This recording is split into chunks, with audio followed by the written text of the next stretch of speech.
Hello everyone, welcome back to Homestuck. You are Jane Crocker again, in case you didn't remember. Last time we caught up with the people I actually care about, and now we're back to these guys. Let's hope they can make an impact on me. Also, if you're enjoying the series, like and subscribe. Hey, I remembered. Good on me. Also, I don't know if you can tell, but I changed a setting with the little guy in the corner. You know what I'm talking about. The one that's speaking to you right now. To make it sharp instead of smooth. Which should make it look more like a Homestuck character. So, sure, we'll go with that. Why not? Anyway, hopefully my throat holds out and everything will be fine. Let's get into it. You are Jane Crocker again, and once again you have woken up on the moon of Prospect without any recollection of how you fell asleep. You think you were going outside to get the mail. You can't remember. She's stranded here now, right? Because her original body is dead. I don't think that ever happened last time. It's interesting. The moon is presently eclipsing Skya. From your fanciful dream room atop your golden tower, you have seen many remarkable things in the clouds. Things which you cannot explain. But against all better judgment, you have a feeling that what you are fondly regarding could very well be some sort of miracle. The miracle of a new beginning. What the heck?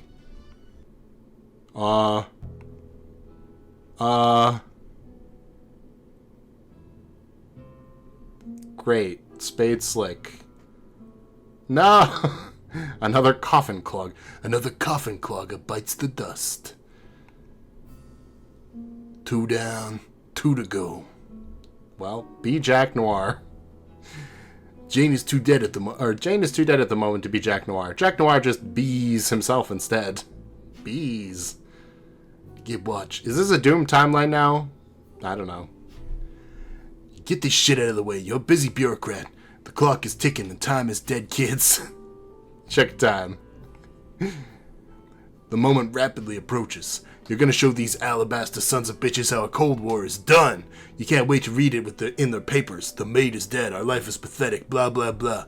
Or some such monotone drivel overheard during one of their pointless, weepy cadaver parades. There'll be no mistaking it this time. No servant will discover the body and inform the queen that Prospect's remaining hero passed in her sleep, peacefully and mysteriously. When the clock strikes 12, no one in this wretched kingdom will have any doubt who's calling the shots here. You're gonna bring this whole goddamn ball down. Contact Droll. You thought I was dead, but I'm actually alive. Look at that, the Prospect kids in yellow and the Durst kids in purple. You touch base with your administration's top powder monkey, none other than Dursite Bumbler Extraordinaire, the courtyard Droll. You ask if he's done rigging the tower to blow. He says, you bet. You say, good, over. But he mutters something over the radio you don't quite catch. You say, what is it? He says, oh, nothing, boss. You say out with it. He asks, isn't this cheating? Assassinating those heroes like this before the war's even really begun.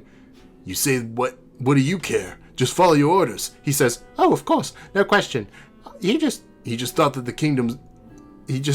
it was against the rules or something. You say it's all fair game now that the kingdom's under new management.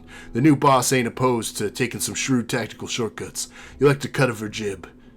Oh, Crocker took over, or Betty Crocker specifically.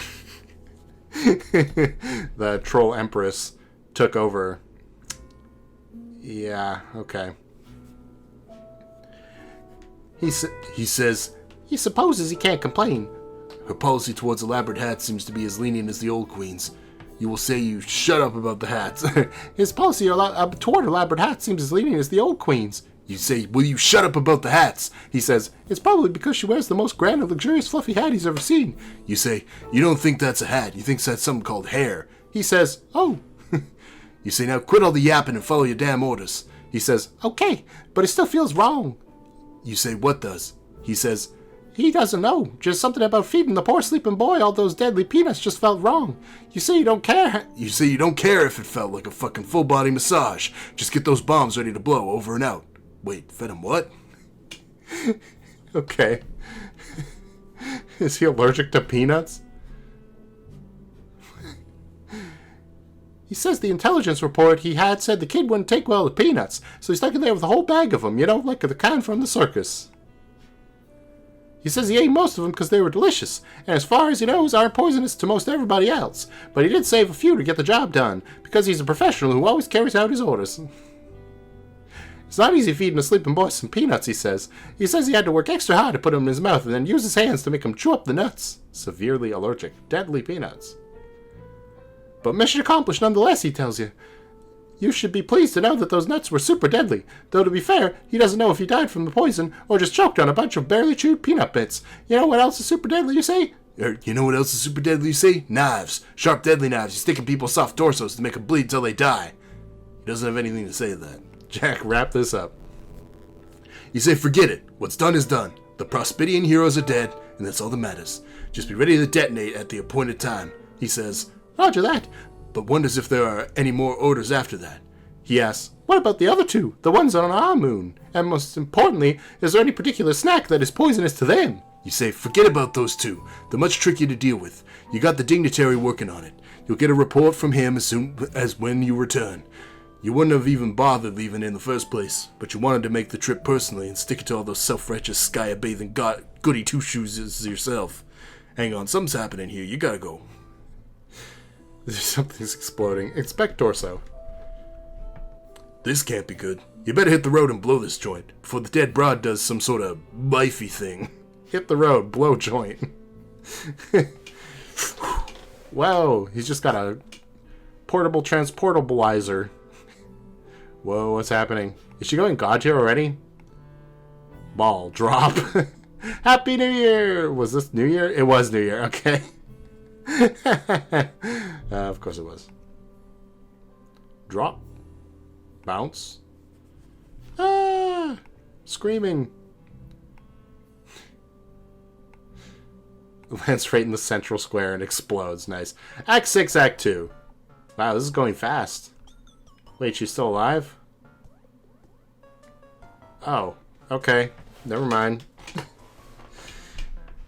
We've still got like 4,000 pages. How can this already be Act 6, Act 2? I don't know. Jane, wake up. What the heck just happened? Now you remember the mailbox was booby-trapped, but you survived somehow and got knocked out. How'd you get all the way over here? Are people with the life attribute just immortal? Is this what a lifey thing is instead of a windy thing? Dad seems just as dumbfounded as you are, and more than a little distraught. Did little Seb whisk you away in the nick of time? Can that little bunny really move that fast? Where is he? Oh, is he... There's a cat. It's a guardian. You suppose you should have let Dad know you're okay, but it's been so long since you've enjoyed such a massive prankster's gambit in an exchange with the old man. It's hard not to bask in it, if only for a few seconds. Turn around. Oh, it's the god cat again. You guess that explains it. Ah, why does he have a nose? I don't like that. I guess it's supposed to be his snout, but... Just look at that aloof little bastard. He doesn't give a shit about anything, does he? You guess you should feel grateful toward him for saving your life, but you know he's just as likely to rescue you from an explosion as he is to randomly teleport you across town, forcing you to call your dad and ask for a ride home. Will you spend all day standing in some random field in the pouring rain while you wait hours for your dad to come and pick you up after he gets lost because he plugged the wrong place into Google Maps? Call GC Cat down from the tree. Who was GC? Was GC Nepeta? That would only make sense. Because it wasn't Rose. So that's the only other one who's related to cats, so... Even if you're inclined to do that, he wouldn't respond to that name. You're pretty sure he doesn't have a name. You and your friends just call him the GC Cat for lack of anything else to call him. Everybody has opinions, but nobody can agree on a good name. You think he probably doesn't want a name. He's just a feisty stray who likes to meddle with your life and then vanish for weeks at a time. Uh-oh, looks like the jig is up yet again. Is the jig ever anywhere but up? That's what you want to know. You feel bad about leaving him in suspense for a moment. Your gambit gets totally rocked by the guilty conscience. He tells you to get inside this instant. Return to room. You get inside this instant and march back up to your bedroom. Dad didn't say much, but it's a safe bet you're now perma-grounded for life. You hear a loud thump just outside your door. Contact Best friend forever something. Why? What does this mean? As long as you just got done paying the piper, you might as well get busy eating all this goddamn crow. Wow, okay. Oh, so much of the stuff is gathered on your plate. She appears to be online now. It looks like she sent you the hacked file while you were away. Okay. I gotta channel my voices. This is, Jane, it's something like this. And Rose's voice plus a little bit of something to it. Yeah, okay. Okay, I got it. Hey, Rolal? Rolal? Is her name also Rose? Oh boy. Oops, sorry. Was having important chats. Oh, with whom? With yet another ineligible fucking bachelor. Who else I have to talk to? Yeah, which one precisely? District. Insufferable prick motherfucker extraordinary. Wow. Extra dinner. Yum. If the chats and surplus dinners were truly important, I wouldn't want to interrupt. Of course not. Just the usual BS. Chats with you always get precedence anyways. Unless this is more of you giving me shit about not believing me on all my sick true facts. Actually, that's what I wanted to talk to you about. I see. Go on. You see, I was just the target of another assassination attempt. Ah, fuck. Two, in fact. One here in the real world, as I attempted to retrieve the mail. Luckily, it was thwarted by a certain cat who shall remain nameless. Oh, man. God cat. BBF. Good. BFF. No, wait. God was right. Fuck it. Both spellings are true. But in the process of being rescued from the explosion, I was knocked unconscious, and in my dream there was another assassination attempt, and this one I believe was successful. Uh-oh. I'm becoming convinced that our dream selves are being picked off by violent hooligans. Shit. Hooligans? Yes, but I think you mean Batterwitch thugs. Now I know she's actually right. Perhaps the one who accosted me was a knife-wielding lunatic, and it's reasonable to deduce the same forces responsible for Jake's death on Prospect as well. It looks like we are in the clutches of an actual caper, a real-life mystery, which, under different circumstances, would be quite exciting, but the truth is, I think we are all in great danger. Well, fuck. I guess it's time to take this shit up to Red Alert. To where it's been for like fucking ever, Jane. Yeah. But that wasn't all there was to the dream. Shortly before I was stabbed, I had a rather long gander at Skya. A gander, you say? Yes. How good a gander? I would say a pretty substantial gander. Okay. And during this totally massive gander you snagged, what did you see? I saw things in the clouds. Things. Yes, things. What things? Things happening in the future, I think. Many events pertaining to us, all of us, and other people I didn't recognize. It was a bit overwhelming. It made me feel small, insignificant relative to whatever it is we're about to involve ourselves with. And honestly, it made me feel pretty foolish, too. Foolish? Why foofish? I began to wonder why I had ever had the audacity to think that I knew much of anything about the world we live in, or the journey we're about to take. Or to think I could ever rule anything out. I have a feeling that whatever I saw, it means you've been telling the truth all along, about everything, and I'm starting to feel like a complete idiot for doubting you. Oh, man. I've been one great big horse's caboose, and I think you're owed an apology. Do you think you can forgive me? Jane, damn. You're making me feel like shit here. Why? No reason. Just... hey, did you DL the game file I sent yet? I did, and at this point, I guess I've no choice but to use it. I guess you are a step ahead of me yet again. Why? Because the one in the mail detonated in my most recent assassination attempt. What? Oh, fuck. Oh, fuck those hacks. The old blobing game trick would stoop to such lowbrow shenanigans like that. So many sweet typos. That witch just makes me fucking furious sometimes. Hoo-ha, or hoo-hoo. Why did I see that as hoo-ha?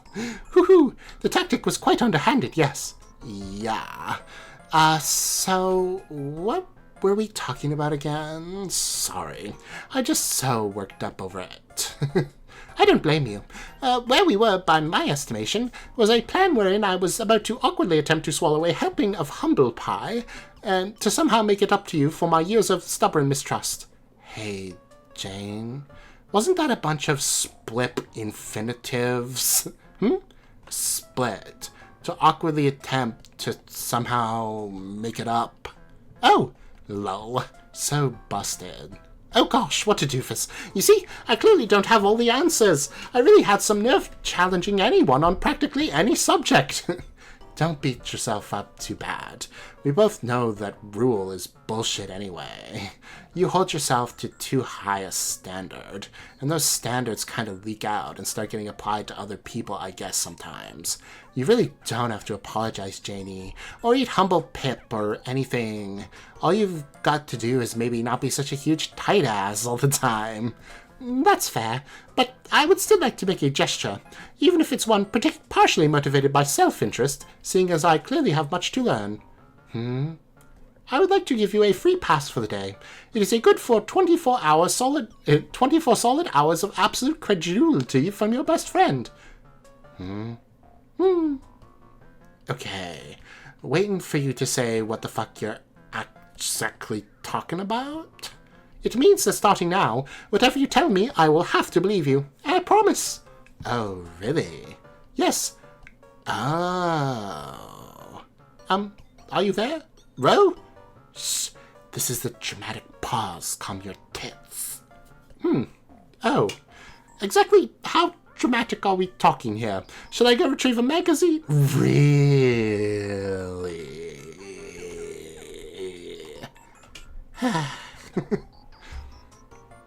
Well, there she is. Wait, Jaspers too? Well, literally, Jaspers too! But also, Jaspers is also there. Okay. Okay, then. What do you want me to say for you to auto-believe in? Everything, I guess. I'd like to get completely up to speed if possible. Yeah, but I'm pretty sure I already said everything. You want me to just say it all again? Some reiteration certainly couldn't hurt, but this time I won't work so hard to sift the fantastical from the plausible. So, like, stuff I said about my mom, or... Sure. Okay, well, for starters, she really is the notable author, you know? Oh, I know that. That was always something I had no trouble believing, considering the public documentation even reclusive celebrities receive, and frankly, the family resemblance is obvious. Yup. Anyway, it would be disingenuous if I found your relation far-fetched, since we're all apparently related to noteworthy people. It's just one of those funny things. True that. Then, what else can I talk about? Like her occult magics and stuff? Because I don't know a whole lot about the magics, besides the fact that they're all real as shit can get. Maybe we should start at the very beginning.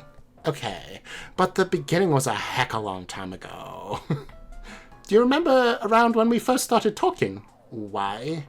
And you claimed that you were the one making my pumpkins disappear. Why? You later proceeded to try to prove to me that you were saying what you were saying was true, but none of your attempts thereafter would ever bear any fruit. Pardon the pun. Okay, but it ain't pardon because pumpkin ain't even a fruit. It's a big orange porch thing for Halloween, numbnuts. Yes, I know what pumpkins are. It was a joke, silly. What I'm trying to say is, in thinking back to those days, when you couldn't verify your claims, it made me think the whole thing was a big ruse. And I think this unfortunately became a pattern of mistrust. It was always hard to rule out the possibility that you could be joking about other things as well. Yeah, but it's not my fault. I mean, a purification tech is notoriously unreliable. Remember? I explained this. I can just always purify stuff from you anytime I want. I can only take stuff I'm allowed to, which is pretty much random. Like stuff that by taking it, I'd be messing up the timeline. Because that stuff is supposed to be there and serve some facade it hasn't served yet. So most of the time, if I try, all I get is slime on my end. But pumpkins, for some reason, are a little easier to take. I don't know why. Like, they are specifically and arbitrarily unhinged from space-time. Is spooky. I couldn't begin to explain the science behind such a technology either. But I guess the important thing is, regardless of how or why it works, this is a story you continue to stand by. That is, you are still taking credit for the mysterious disappearance of all those pumpkins I grew years ago. For real, yeah. I so gonked your gourds, Jane. Did you gank them when my gourd was down? Yes, I did exactly that. Snatched your patch, sucker. Okay. Very well. Then I believe that is what happened. That's all I'm trying to say here. So, okay. You believe that. Now what? Now, nothing really. You may continue to tell me anything you would like with the confidence that I won't doubt you. So by all means, go ahead. Okay, got it. So, Jane, what's it feel like to get stabbed by a bad guy? A bad guy? Oh, come on. Huh? That is a question. Yeah, so? It's not any sort of revelation or statement for me to take at face value. Dad burn it. Dad burn it! Okay. This isn't that difficult. And for the record, it's not great. What's not? Getting stabbed by a bad guy. It isn't all that peachy. Yeah, I bet. Must have sucked. Or dream sucked. I don't know. So, you're not in the mood to tell me things? No, I am. I'm psyched about you wanting to believe me and all. But part of me still feels like I should prove it. Like, I tried to once. It was just frustration. I mean, I'm a scientist. I should be able to prove my shit. Like, subject my claims to the fucking madrigogs. Madrigogs? Madrigor. You know what I mean. Yeah, I understand. I mean, trust between friends is sweet and everything, but I don't know if I want to be the recipient of, like, a buttload of pity believe-ins. It's not about pity. It's more like a gesture I'm trying to make. Or maybe that's not quite right.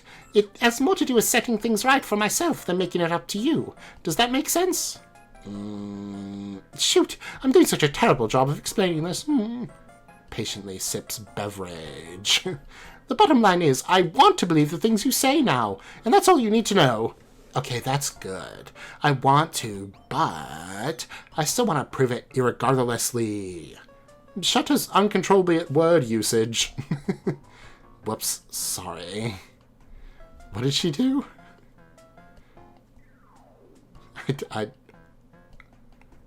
Irregardlessly? I guess that's like a double negative that doesn't really work. Is that what she's saying? I don't know. Whoops, sorry. Still want to prove it irregardlessly. All fixed, tight as fuck. So you down for the last try? Sure. Okay, let's get busy. What you want to see me disappearify? Look around. I don't know, the baking chest maybe? Too big. I got size restrictions here. Bigger stuff takes huge amounts of power to swipe. So this gizmo I have has a built-in size cap. Like something as big as you, for instance, I can't take. Believe me, I tried. Oh, that's sweet of you, I guess. Was totes sweet of me to try and steal you for the hangouts, but didn't work because of blob shit. But I can take stuff somewhere smaller. What are the restrictions? Just dump your shit on the floor. Tell me everything that's there. Empty Sylladex. Why do you have a big-ass book? I can't take that either. Well, what immediately catches my attention is this enormous book. I wonder how it squares with your size restriction. What book? My unabridged Sassacres. It's a very rare edition, and a precious family heirloom, so I don't know if it would make an ideal candidate for the journey. No, are you kidding? That shit is perfect. Should be just the right size, like big, but just sparkly, not too big. But what if it gets damaged? Psh, it'll be set fire. Oh, silly me, what was I even worried about? Man, fine. That wasn't even a Freudian slip. Dr. Freud just tripped over an errant phallus, tumbled down a flight of stairs, and broke his neck. And then his cigar exploded comically in his face. Fruffle. Jane, you're so funny. Oh my god. OMG. Still looking at that word boner I made. Oh god. It was spectacular. But for real, I won't set your fucking joke book on fire, Jane. It doesn't even do that, even if it goes the worst kinds of wrong. Couldn't we send Wise Guy instead? At least he can be easily replaced. Jane. What? Jane. Fuck Wise Guy. It would be so lame as a Giginia pig book. God damn, who am I kidding? I don't even know how to spell Giginia pig while sober. Could be sober as a church Christ, and look at it. Gigunia, Guinea, I don't know, shit looks intrinsically fucked, typographically speaking. So fuck that rod, and fuck those particular pigs. No, I reject your proposal that we fuck Wise Guy, whatever that means, or for that matter, the spelling of any adorable rodents named after African nations. Jane, you're being a tight ass again. I'm not being a tight ass. Janie, seems to me that there is a maths percent chance of you being a huge tight ass. Are you being a huge tight ass on me, Jane? Oh, goddammit, take the book, what do I care? Yes, that's the spear pit. Now you are believing with petrol. I fail to see what offering up a priceless book for your weirdly capricious science experiment has to do with my resolution to be less stingy with my beliefs. But all right. Will you relax a bit about the book? I'm only just teasing because there's like practically 100% chance this won't wonk like always. Work like always. So, ready? Slash? Yes, let's just get on with it. The Purify. It worked! The book is gone! Oh no. Ah, shit. What is it? Shit. Did you receive the book? Sure, shit. Don't tell me. The book is damaged somehow, isn't it? Is it at least somewhat intact? Or was it completely incinerated in transit? I just knew we should have used Wise Guy. I can't believe this. Don't worry, the book itself is tops fine. Oh, then what's the problem? I'm so stupid. So stupid. Will you just tell me what happened? Gotta go, blue. Talk about important stuffs later. Cease bothering. Began bothering. P.S. Jane, thank you for believing me. Cease bothering. Began bothering. Oh shit, one last thing, Jane. Do not run the fire sim before I get back. I need to, just don't do it without me, okay? Cease bothering. Began bothering. Cease bothering. You wonder what her deal was. It's always something with her. You again notice her game file, beckoning you to play. But she warned you not to till she gets back. Phooey. Oh hey, you just noticed the slightly abridged edition of Sassacres over there on the floor. You guess you could have sent the much less valuable copy and saved a lot of arguing, but what's done is done. There's more reading material sprinkled about, too. You've clearly got some time to kill before your BFFC gets back from her emergency. Might as well do some casual reading. But there's nothing casual at hoisting even an abridged Sassacres up to your lap, so forget that. There's always Game Grill, but the articles are all a bit vapid, and in your view, somewhat demeaning to female gamers and women in general. You and Rolal are convinced the whole thing is just written by the same odious D-bags who write Game Bro, which is actually what makes it good for the LULs. Okay, her words. Speaking of bros and the games they play, read Pony Pals. Hell fucking yes. Dave Strider 2 is a brony. Oh god, because he went back in time. The horse, the maple hoof. Oh no. What has happened? Okay.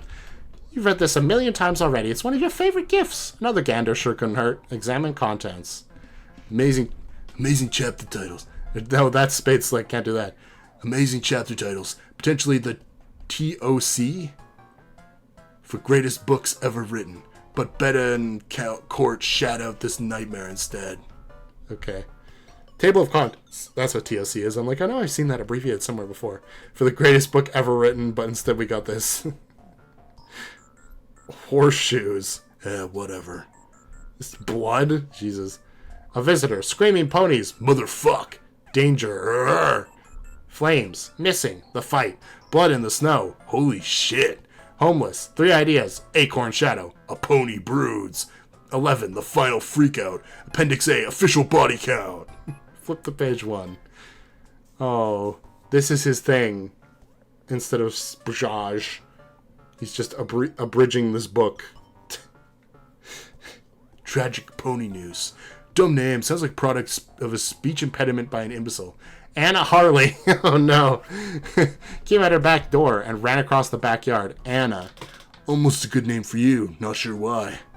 Okay. There were 2 ponies in the paddock behind Anna's house and yard. Hey ponies, Anna called out. We're going for a trail ride. As she prepared the noose adroitly. Anna's pony Acorn was standing in the pony shed. The other pony, Little Sebastian, belonged to Anna's next door neighbor. And Pony Pal, the city of Pawnee, Indiana.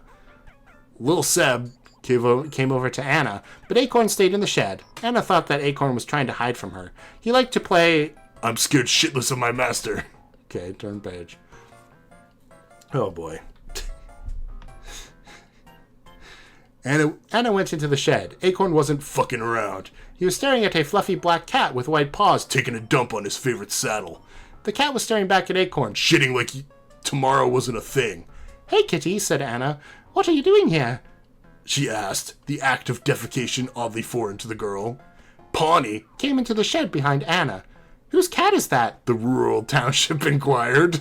I don't know, answered Anna. It's not a pony, so seriously, who gives a fuck?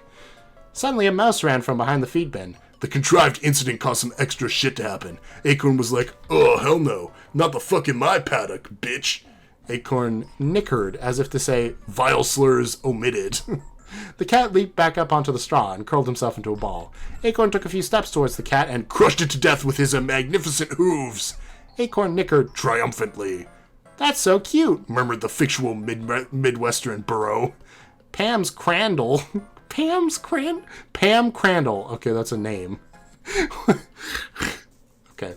Pam Crandall rode another goddamn pony up to the shed. She said hi to her pony pals, and the whole crew beamed complacently about their bullshit horse club. Anna pointed at the cat. Acorn has a new kind of meat he appears to tolerate, she exploded. Man, screw handwriting. This is easier. Okay. Later, about halfway through the book, rather than see the gag through to the bitter end, Strider began pasting over entire pages of original text with his own completely rewritten version of the story, while keeping all of the chapter titles. His revision was a tough, emotionally draining read, but it's cathartic, in all the worst ways possible. He tends to get carried away with his little projects. Okay, check out the file already. You tried to distract yourself with Strider's literature, but it's no use. Your curiosity is overwhelming. The lawn could be gone for hours for all you know. Surely there couldn't be any harm in just installing the file, could there? Oh boy. That's an odd extension for a file. It's a tildeath? Do we know that already? Oh boy. Anyway, odd extension for a file. You don't think you've ever seen it before. Install Sburb client. It doesn't even seem to install anything. It just runs a small application when you execute it. Looks like you're one key press away from playing. Do you dare? Press enter. Psst. Hey. Psst. Stop that. Hey, Jane. Step away from your computer. Computer.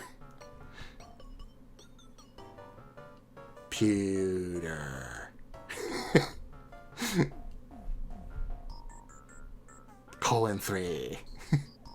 What? Oh no! Sweet catch. Good job, Godcat.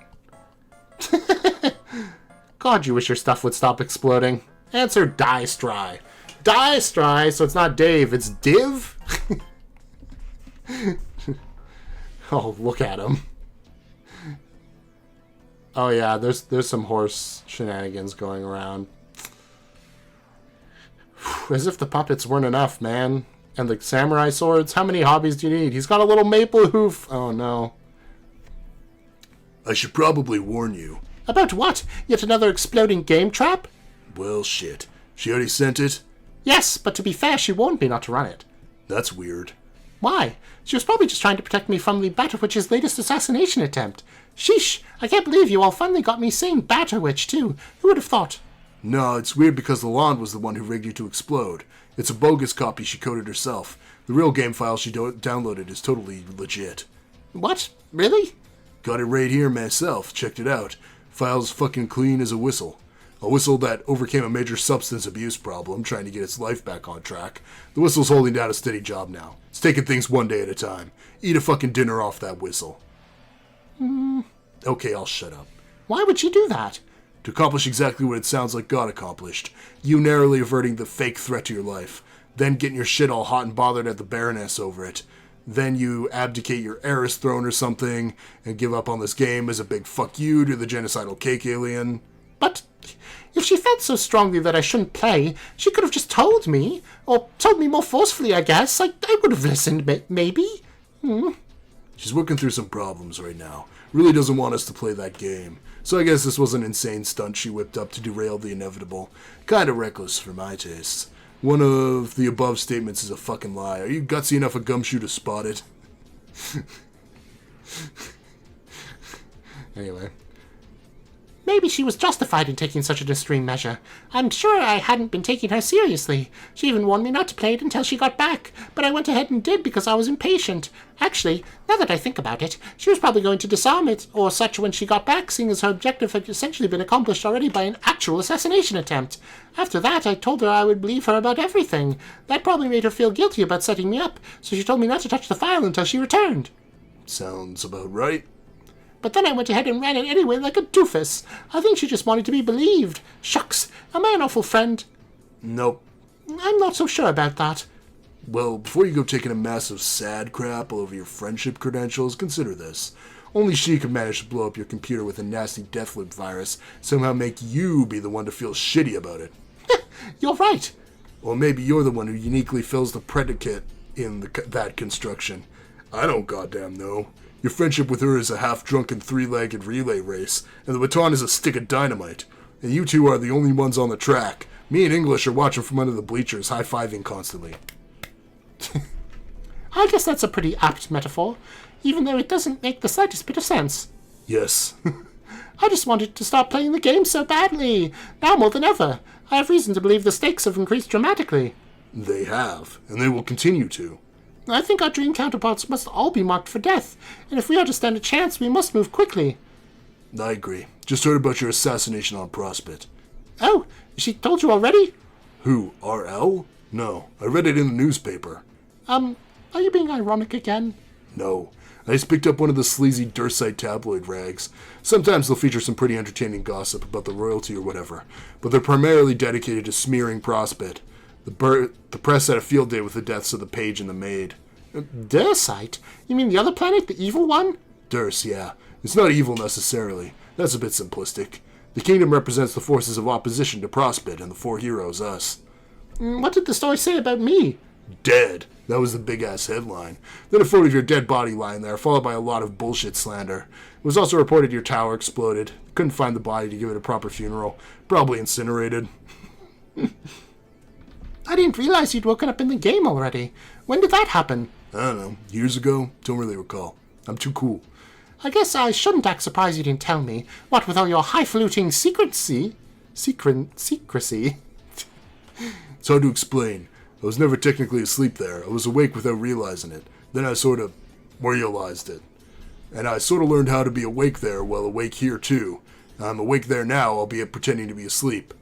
Pretending? Why? For one thing, it gets a bit distracting managing two alert bodies in different places at the same time. And for another thing, it's better to maintain appearances. Everyone on Durst believes their heroes haven't woken yet, though they are both rumored to be very active sleepwalkers, which is half true. She can't even seem to sleep still. Goes off wandering for days.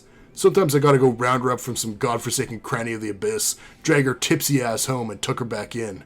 Maybe I'll chain her lag to the bed if she doesn't wake up soon. Though in light of the recent assassinations, her slumbering attraction to the void probably works to her advantage. No one ever knows where she is. I'm still not sure I'm following.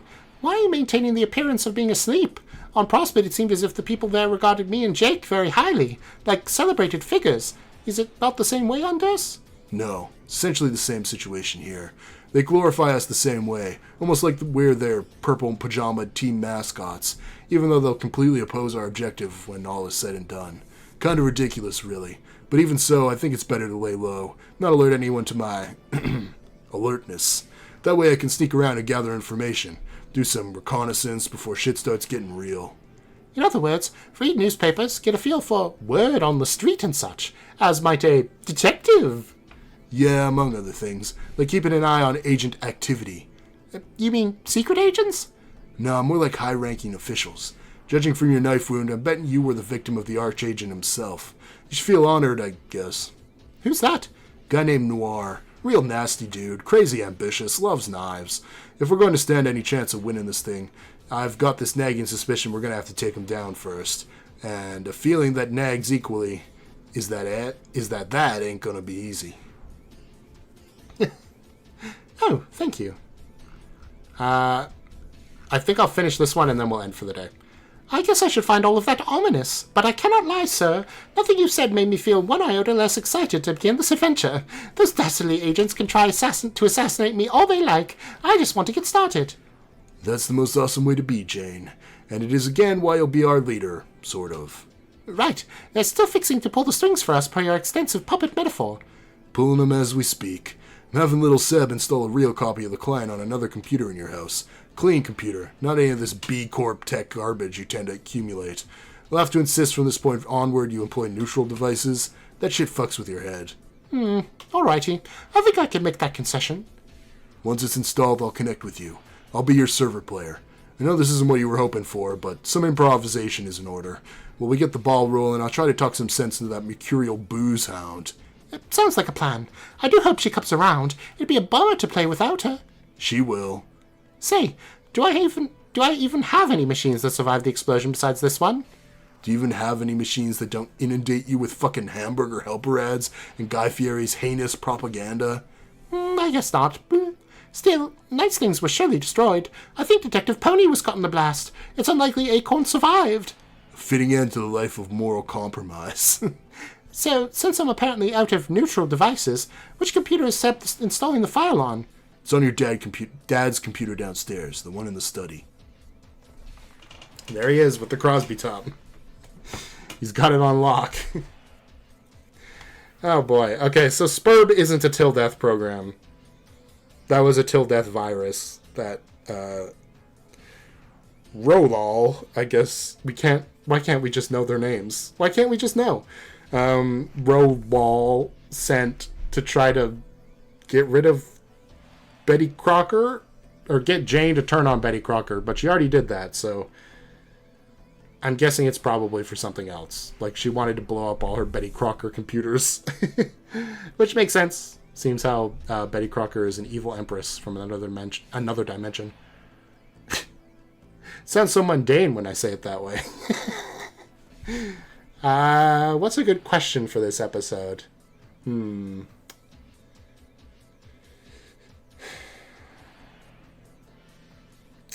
I think the best question I can come up with, and it's not a new topic from this episode specifically, but it's still a decent one. If you had a brain computer, like Jane's, that could show you ads in real life, but you could compute with your mind, would you wear it? Would you use it, I guess, is a better way to say it, because you could wear it without turning it on.